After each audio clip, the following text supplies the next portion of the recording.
guys, favorite pinsan ko. Tapos, punta tayo sa Pampang. Ganito ba lang yung buhay ano, sa Bisaya? Hindi. Ano? Yung Pampang guys, bukid, parang gubat gano'n, no? Bukid siya na ano. Ayan. Lalakad yung may-ari ng cellphone. So guys, alam nyo to, sugar cane yung mga yan. Nagda-dry lang sila. Kinuha na sila ng sugar cane. Mamaya papakitaan ko kayo ng sugar cane mamaya. Ano, kalabaw. Sasakay tayo sa kalabaw mamaya. Picture. Ma-picture pa. So guys, hindi nakakaalam. Kaya nakaka-pajama. Oo.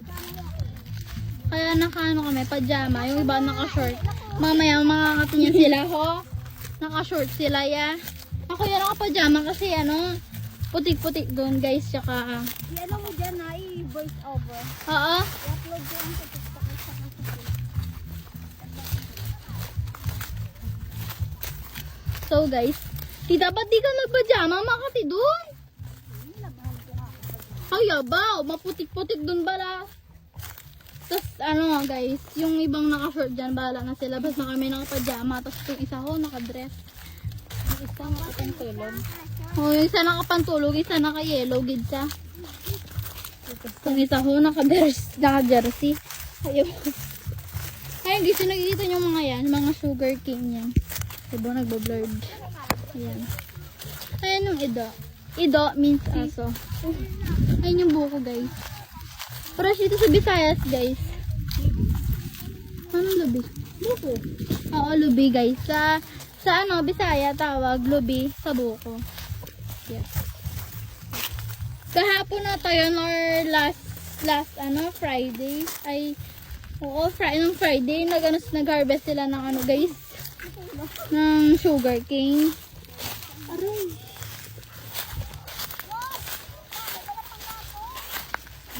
Okay guys, so yung dito, maraming manog dito, which means ayan, pineapple. Maraming tumutubo. Guys, maraming tumutubo dito na na tubo. Means sugar cane. Ayan. Ayan guys, so may bangin dyan. Ay, bangin. Guys, kaya nadapa ka dito kasi lubak-lubak yung daan. Kita mo naman. Ayan may bungang butas-butas.